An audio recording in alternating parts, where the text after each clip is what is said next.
Gente, vamos lá, nessa discussão toda, dessas mentiras, logo de cara que talvez o assunto mais, não sei se é o mais recorrente, mas é comum, né? As pessoas que defendem o aborto dizer que precisa ser legalizado pois se trata de um argumento de saúde pública. Isso tem fundamento? Nenhum. Não tem fundamento. Na verdade, essa tentativa, eu já explico por que não tem, mas eu só quero dizer que essa tentativa de colar esse slogan, o aborto é uma questão de saúde pública, é para quê? É para tirar a discussão do seio da sociedade e deixar a discussão nas mãos dos especialistas que vão dizer tudo em nome de uma ciência que também está sendo instrumentalizada por uma ideologia. É isso, então a gente tem que fugir desse slogan e se apropriar sim dessa discussão. E por que, com toda tranquilidade, a gente pode dizer que o aborto não é uma questão de saúde pública? Porque a legalização do aborto não interfere em nada no aumento ou na diminuição da mortalidade materna. O que é uma questão de saúde pública, e mais para frente a gente pode até conversar um pouquinho melhor sobre isso, é a morte materna. Isso sim, existem muitas políticas públicas que podem ser implantadas para diminuir a mortalidade materna, porque ainda se morre muitas mulheres por morte materna que são mortes evitáveis. Por exemplo, um acesso mais adequado ao pré-natal diminuiria? Exato, com certeza. Entendi. A melhoria do acesso e também o acesso a um tratamento de qualidade, um cuidado de qualidade, porque não basta só ela chegar no serviço, né? Mas ela tem que receber um cuidado qualificado e também estar à disposição dos profissionais todo o aparato tecnológico, porque às vezes o profissional está lá, mas ele não tem um respaldo tecnológico para poder dispensar uma boa assistência para a gestante ou para a mulher no momento do parto ou pós-parto. Então, o aborto e a experiência, os experimentos naturais, ou seja, aqueles países que já legalizaram o aborto, nos mostram que não tem essa relação de causa e efeito entre legalização do aborto e diminuição ou aumento da mortalidade materna. Não tem. Existem países, por exemplo, a Guiana. A gente estava falando da Guiana. Ela legalizou o aborto em 95 sob o pretexto de diminuir a mortalidade materna. E lá a morte materna só aumenta, ela está meio que na contramão do mundo. Porque, graças a Deus, a morte materna vem decaindo. Certo. Ano após ano. Né? Ela é muito ligada com a questão do desenvolvimento econômico e social de um país. Né? Quanto mais desenvolvido um país, menos morte materna tem. Isso existe uma correlação. E existem países que não legalizaram o aborto e têm uma mortalidade materna baixa. A Polônia está aí para mostrar. O Chile, que é próximo da gente, está aí para mostrar. Nenhum país na América Latina diminuiu tanta morte materna nos últimos tempos como o Chile. E o Chile não mexeu em nada na legislação do aborto para conseguir isso. Ele fez o quê? Ele investiu na assistência a gestante, a mulher no momento do parto e ao pós-parto, e também na parte de escolaridade, né, de educação, do desenvolvimento da autonomia da mulher, para ela conseguir discernir, no momento que ela precisa de ajuda, qual o serviço de saúde que ela vai procurar. Porque não basta você ter o sistema de saúde estruturado se a mulher não faz um uso eficiente dele, né? Então, essa questão do autocuidado da mulher, entender os possíveis sintomas que podem aparecer, que indicam que ela precisa procurar ajuda, é muito importante. Então, essa questão do esclarecimento da mulher também é fundamental para a gente conseguir diminuir a mortalidade materna. É verdade. Acho que vinculando tudo, né? Acho que uma das coisas mais importantes que quando eu comecei, eu não entendia, falei, mas como assim, como é que não vai influenciar, né? E é que realmente o aborto não é uma das primeiras causas de mortalidade materna como é colocado. Então aí vinculando, né, as mentiras que a gente estava falando com a questão de saúde pública, por exemplo, na Argentina, o ministro de saúde, que é o Rubinstein, ele falou que o aborto era a primeira causa de mortalidade materna. Então, lógico, se você acredita isso, você fala, tá, então é uma questão de saúde pública. Mas depois o próprio Ministério da Saúde foi questionado, ele teve que demonstrar, não tinha nem 30 casos. Chegou a 40, mas assim, ficavam que não sabiam se era aborto provocado ou espontâneo. 30, 40 casos de aborto. Lógico, uma mulher que morre já é importantíssima e nós damos a nossa vida para atender elas. Entendeu? Isso é importante. Mas não é que realmente morrem muitíssimas mulheres por isso, e não é nem a primeira nem a segunda causa de mortalidade materna, como eles mentirosamente colocam nas estatísticas, não é. As causas realmente são aquelas que a Isa apresentou. Então, olha que perigo, que risco para a mulher também, morrem tantas mulheres, 90 e pouco por cento de gestantes, 96%, eu acho que eu te ouvi uma vez falar, que eram preveníveis, né? De morte perto de 92%, que são 92. Isso. Imagina você desviar todos esses recursos para evitar esse 92% de mortalidade materna, para tentar legalizar o aborto, quando simplesmente oferecendo de repente, porque já tem projetos de proteção à gestante em crise, você poderia tratar essa pequena porcentagem de mortes e cuidar como precisa, né, todas essas mulheres que precisam de outras questões. Então, você vê, é uma mentira e a consequência dessa mentira pode realmente provocar muitas mortes maternas. E essas outras questões, na verdade, aí sim se trata de problema de saúde pública, né? Sim. Porque a gente poderia discorrer sobre isso, muitos exemplos, né? Mas olha, a gente está dizendo, então, desde o início do programa, mentira, distorções. Vamos entender o que é isso, Isabela. Nos ajude, por exemplo, muito se fala, no Brasil e na Argentina também, né? Mas isso não foi diferente no Uruguai também, quando se propagava um número gigantesco de abortos e, por isso, um número também gigantesco de mortes por abortos provocados. E, de repente, no caso do Uruguai, se falava, no começo, 150 mil mortes. Um país pequeno, gente. O Uruguai é um país pequeno. E depois chegou a dizer 30 mil mortes. Depois que o aborto foi legalizado lá, no primeiro ano, né, quando a gente foi realmente entender e com fontes seguras de quantos abortos foram realizados no país no período de um ano, não chega a 7 mil. 6 mil e pouco. Quer dizer, de 150, cai para 30, 150, aquelas pessoas que estão exagerando, chutando lá para frente para dizer, olha, há uma matança aqui sem fim de mulheres que querem fazer um aborto seguro e não podem, por isso que elas morrem. Não, 150 mil é muito, o país é pequeno, não tem lógica. A conta não fecha. A conta não fecha, né? Talvez não tenha nem a quantidade de mulheres em idade fértil naquele período. Bom, vamos cair no 30 mil. Quando foi ver, eram 6 mil e pouco. No Brasil, como é que funciona isso? Quanto se dizem que o aborto, ou números do aborto, e quanto na realidade a gente pode entender que acontece? Aqui no Brasil, eles sempre falaram em 1 milhão e 500 mil abortos. Certo. Faz anos que eles falam isso. Esse número por ano? Por ano. Eles diziam que acontece 1 milhão ou mais por ano de aborto? De aborto clandestino, né? De aborto provocado. E aí, só que isso também não se sustenta na realidade. Quando a gente faz uma estatística baseada nas internações hospitalares por aborto, a gente sabe que no Brasil se tem no máximo 100 mil abortos provocados ano. Agora, quando a gente começou a mostrar que não tem 1 milhão de abortos, que isso é uma piada, na verdade, quando a gente escutar isso, a gente tem que até dar risada, entendeu? Porque não, é impossível. Eles começaram a mudar também, viu, Diácono? Agora aqui no Brasil é igual no Uruguai. Se falava em 150, começaram a falar em 30. Aqui, se falava em 1 milhão e 500 mil, agora as mesmas pessoas que falavam aquilo, hoje falam 500 mil. Da noite para o dia caiu 50%. Da noite para o dia caiu metade. Eles chegam e falam essa nova estatística alarmista e ainda nem se dão ao trabalho de tentar arrumar uma justificativa, né? Por que era 1 milhão e caiu para 500 mil? Imagina, com a maior cara de pau eles chegam. Se são clandestinos, da onde tiram isso? Não tem fonte para tirar esse número, né? Agora, deixa eu fazer uma piada com a Argentina, né? A Argentina gosta de, sabe, se achar, sempre colocar as coisas grandes, até para isso, né? Porque... argentino gosta disso? A gente não tinha percebido. Essa piada foi minha. Quantos habitantes tem Brasil? 200 milhões, né? 200 milhões, vamos aceitar 500 mil abortos, que é mentira? Imagina a Argentina, que nem chega a cobrir o estado de São Paulo, são 45 milhões de habitantes. Não chega a 50 também milhões, se coloca em 500 mil abortos. E também não tem sustento. Mas eles fizeram isso nos Estados Unidos também. Lá, o aborto foi aprovado na década de 70. E, na época, os Estados Unidos tinha mais ou menos uns 200 milhões de habitantes, como o Brasil hoje. Certo. E eles falavam em 1 milhão de abortos. Só que já sabia que tinha, no máximo, uns 200 mil. E quando legalizou, daí apareceu que tinha mesmo uns 200 mil. E um grande ativista pró-aborto lá, que depois se arrepende, que é o Dr. Bernard Nathanson, o que aconteceu com ele? É muito interessante, porque com o desenvolvimento do ultrassom, ele pôde ver, daí deu visibilidade para o bebê. E aí ele fazia aborto. Ele fez mais de 10 mil abortos. Puxa vida, 10 mil. E ele vê o que acontece, e aí ele viu que era um assassinato, e ele começa a defender os bebês. E ele morre como um grande defensor da vida. E ele escreve um livro, nesse livro que ele conta isso.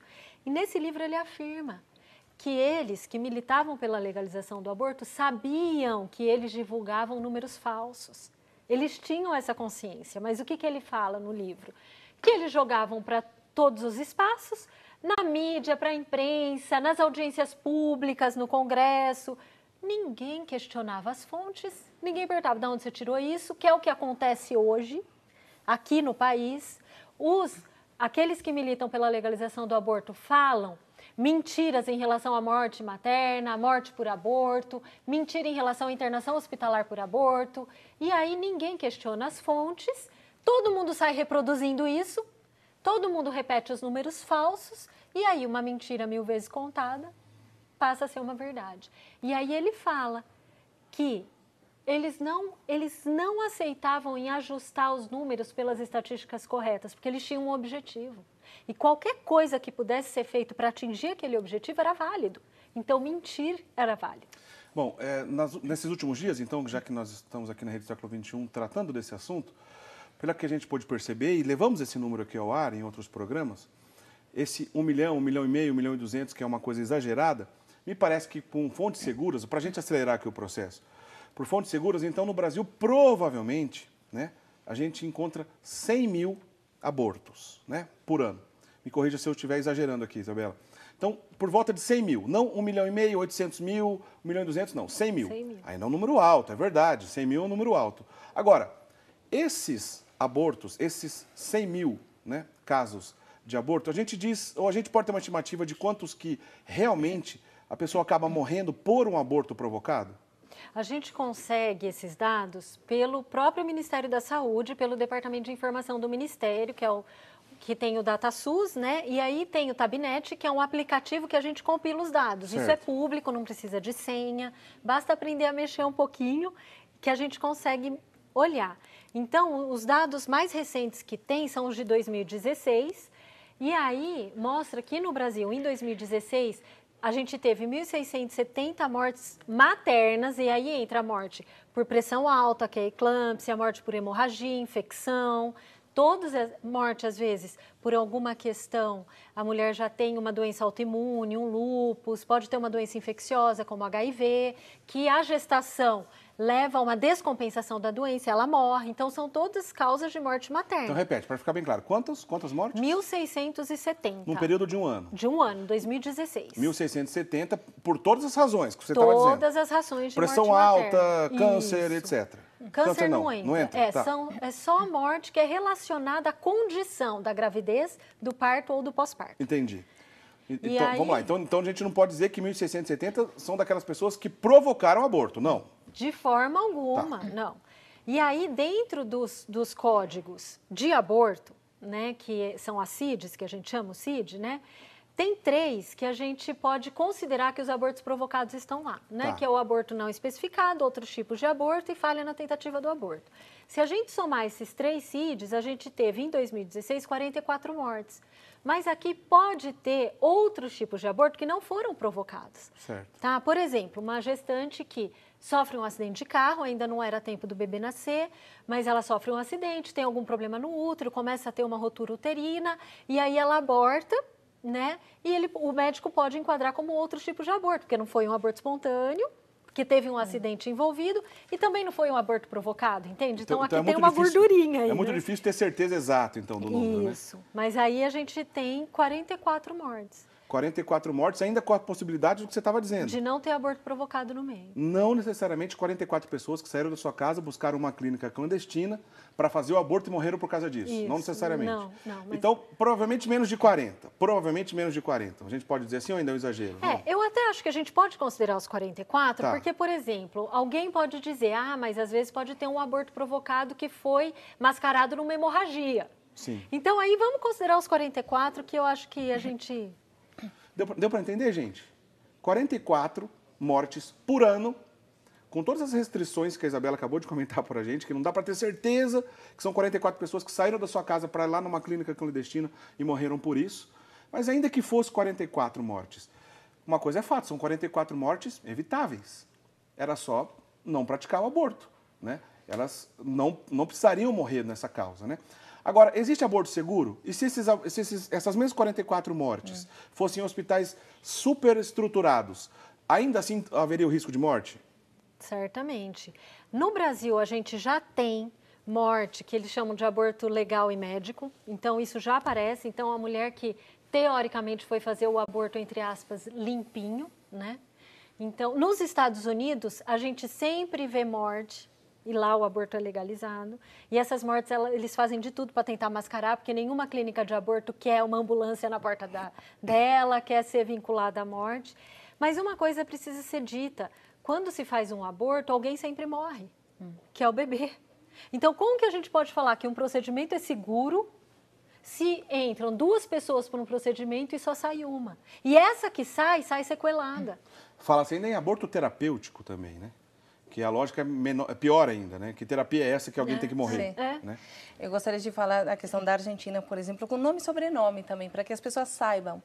Na Argentina, por exemplo, Keila Jones, não tem nome argentino, mas ela é argentina. Com 17 anos, ela foi numa clínica de saúde pública e ela se apresentou pedindo fazer aborto. Supostamente entrava dentro do que não ia ser criminalizado, que era a saúde da mãe. Então, você já percebe que mesmo com a lei restrita que já existe, qualquer mulher poderia fazer um aborto na Argentina. Porque ela simplesmente se apresentou e falou, olha, por essa gravidez, eu não vou poder fazer a faculdade. Ela não tinha contado para os pais. Então, a médica falou, não, tá, vai afetar a tua saúde e pronto. Assinou para ela poder fazer o aborto. Então, primeira questão, nós que atendemos gestantes, que é importante poder conversar com ela, explicar que não precisa parar todos os estudos, ver como é que estão essa questão de vínculos, né, com a família. Hoje, a mãe chora porque perdeu não somente ela, mas o neto também, porque ela teria ficado feliz de ter um neto. O que aconteceu? Ela foi fazer o aborto, recebeu as pílulas para poder abortar. Isso que eu acho uma coisa super interessante. O clandestino e o legal não é muito diferente. Vai lá no México ver a fila de mulheres esperando para receber as pílulas. Elas recebem as pílulas abortivas, vão em casa e depois voltam. Então, a complicação, isso foi a Sarah Winter que explica muito bem também. Não é muito diferente nas primeiras semanas. O aborto legal de não legal é super inseguro. Ninguém pode garantir que um aborto não vai poder matar. E olha que absurdo da lei, né? A nova lei argentina, ela tenta legalizar o aborto até para meninas de 16 anos. A lei já coloca que elas são amadurecidas para tomar essa decisão. Então, elas podem decidir fazer um aborto sem contar para os pais com 16 anos. Um aborto que é um procedimento que ela pode morrer, mas ela não pode fumar até os 18 porque é prejudicial para a saúde. Então, aí você vê as questões assim, que não tem lógica. A gente disse aqui em outros momentos, bastaria a lógica para ser contra o aborto, somente a lógica bastaria, né? Aí é um exemplo disso. Pensando ainda em outros mitos, para a gente aproveitar bem o nosso tempo, assim, algumas pessoas dizem assim, os países pobres sofrem mais com isso por causa desse pouco acesso a clínicas estruturadas para fazer o aborto tranquilas, com calma, se fosse possível isso, e os países desenvolvidos isso acontece, porque lá tem clínicas boas para fazer tudo isso. A pergunta é, por experiência geral, os países que legalizaram o aborto diminuíram o aborto, como dizem, ou acabou fazendo um efeito ao contrário? Totalmente ao contrário. Onde o aborto é legalizado, tem muito mais aborto. Os números de aborto, eles explodem depois da legalização do aborto. Via de regra, é isso que acontece, né? O aborto, quando ele é legalizado, ele se enraiza na cultura da população e aquilo que a gente dizia, as consciências de fato são anestesiadas. Não sem consequências, depois a gente pode abordar isso, né? Mas, por exemplo, a Espanha legalizou o aborto na década de 80, em 87 mais precisamente. Em 10 anos já tinha tido 190% de aumento do número de abortos. E isso já ponderado com a população, não é número absoluto, entendeu? Quando a gente faz aí a proporção com a população. Nos Estados Unidos, que a gente comentava que foi na década de 70, 10 anos depois aumentou em 630%. Puxa vida. A Suécia é o caso mais emblemático. Lá foi legalizado em 39, em 2014 já tinha tido um aumento de 5.428% no número de abortos. Sem contar que o que aumenta muito é as recidivas. Depois que uma mulher aborta uma vez, ela já ultrapassa algo na consciência dela que já não é mais tão difícil dela fazer o segundo aborto. e o terceiro, e o quarto. A média de aborto por mulher em idade fértil em Cuba é de 3 abortos. E na Rússia é de 6 a 8 por mulher em idade fértil. Não é raro uma russa conhecer outra que já fez 15 abortos. Porque lá o aborto é legalizado desde a década de 20, né? Puxa vida. Então, na Inglaterra, o que tem acontecido? O aborto tem subido na margem de 4% ao ano, mais ou menos, e quem mais contribui para o aumento do aborto lá é o grupo das adolescentes. Ou seja, é uma geração que já nasceu numa sociedade que, se eu não engravidei sem querer, eu posso abortar, que não tem problema nenhum. Falando em adolescente, eu acho importantíssimo. É o trabalho assim que eu mais completo que eu vi sobre aborto, que foi na Finlândia, publicou em maio do ano passado, 2017. Esse foi um trabalho para ver a dimensão, né? Durante 25 anos foram acompanhadas 13 mil adolescentes, a metade abortou, a outra metade não, gestantes, né? E o grupo de controle eram 40 mil adolescentes, então imagina a dimensão do trabalho. E uma das conclusões foi, primeiro, eles já sabiam, isso que escondem e ninguém fala, que o suicídio aumenta por 3 depois de um aborto. Ou seja, se o país já tinha 7 mil suicidas, depois de um aborto você vai ter 21 mil suicidas. Com adolescentes, por exemplo, eles tentaram colocar, depois de legalizar o aborto, Certo. como o suicídio era considerado epidemia, até nos estudos epidemiológicos, colocaram guias, seriam tipo protocolos de saúde mental para reduzir o suicídio pós-aborto. Então, super reconhecido já. Em adultas funcionou um 40%, diminuiu um pouco, mas em adolescentes não funcionou. Mesmo assim aumentou.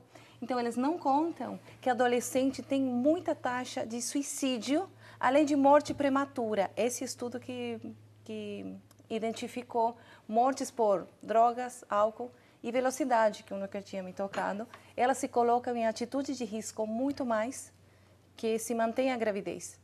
O aborto ele não vai entrar numa sociedade sem consequências. Isso é importante a gente deixar claro, porque as pessoas, elas querem trazer o aborto como se eu estivesse trazendo um antibiótico, sabe? A gente vai discutir agora um novo antibiótico.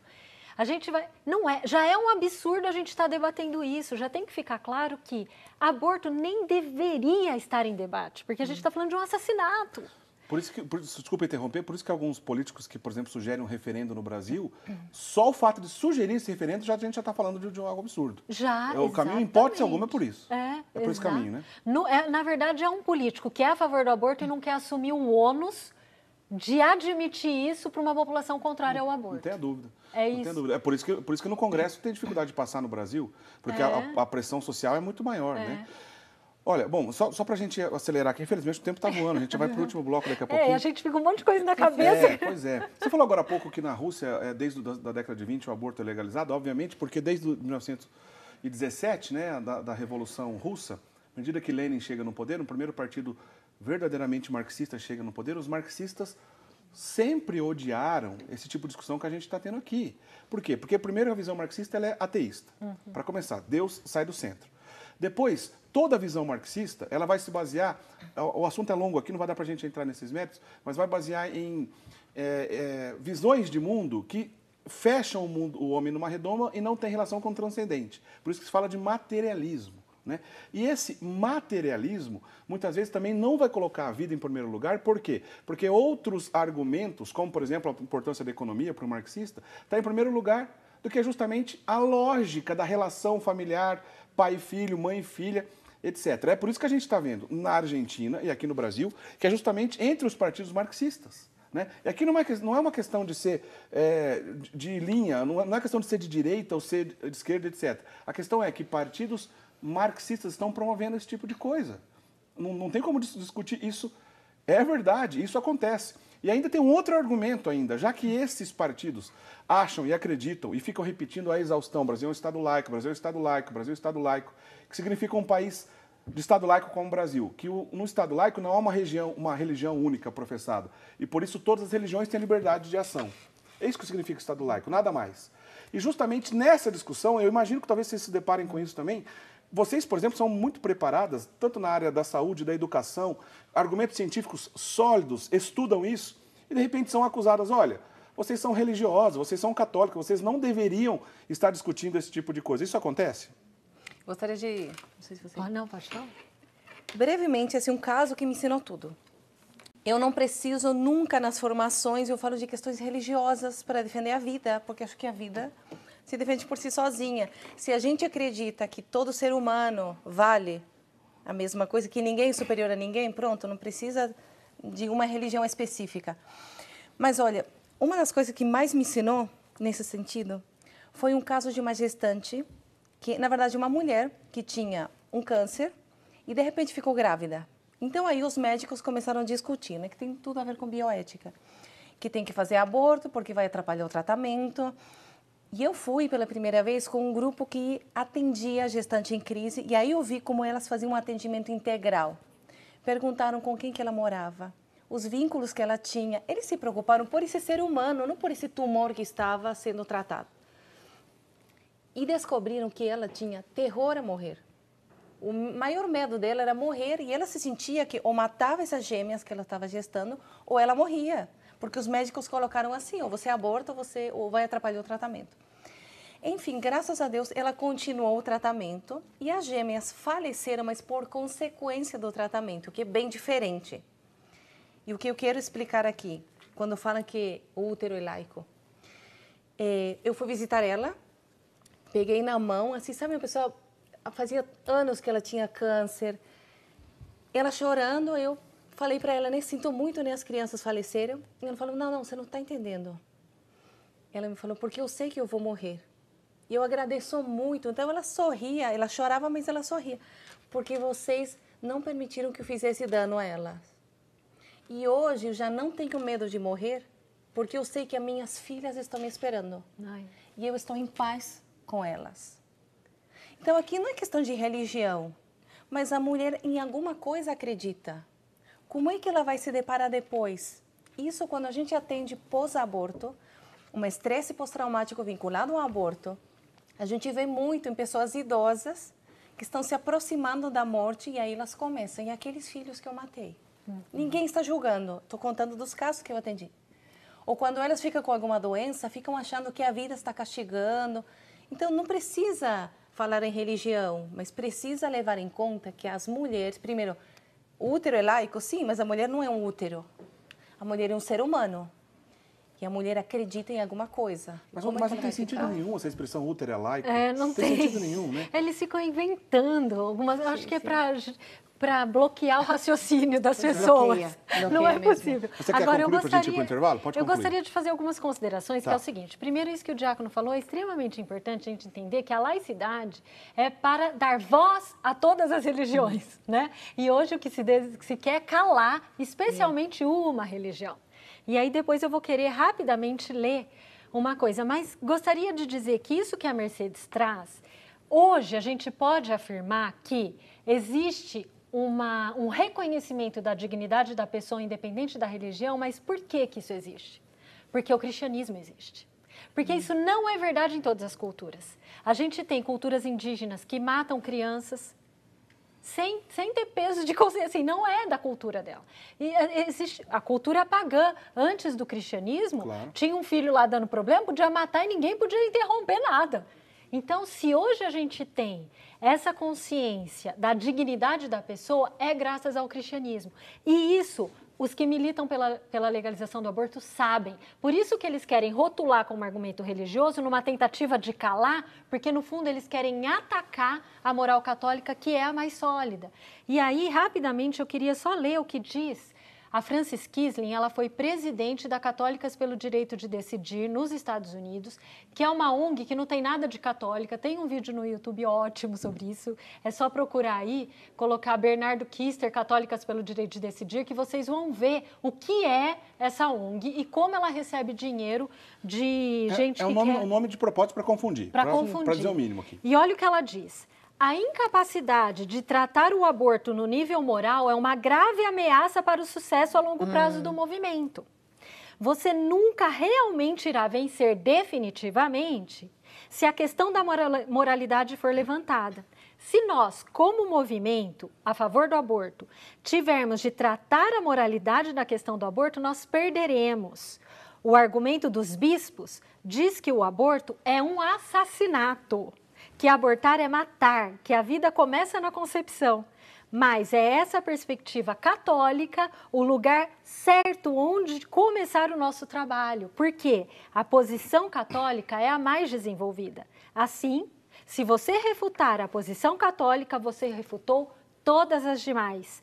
Nenhum dos outros grupos religiosos realmente tem declarações tão bem definidas sobre a personalidade, quando a vida começa, os fetos, etc. Assim, se você derrubar a posição católica, você ganha. Eles não conseguem derrubar a posição católica, então eles querem calar a posição É a estratégia católica. de Antônio Gramsci, é a estratégia da verminose. Você pega uma instituição, substitui seus valores por pseudo-ideias, por ideologias, de repente aquela instituição está oca e você tem muito mais facilidade de derrubar, já que você não conseguiria anteriormente. Antônio Gramsci é um pensador marxista que tratou mais ou menos essa lógica. O assunto é longo, a gente não tem tempo de entrar aqui agora, mas que diz respeito a uma engenharia social que, em outras palavras, a gente está falando da mesma coisa, tá?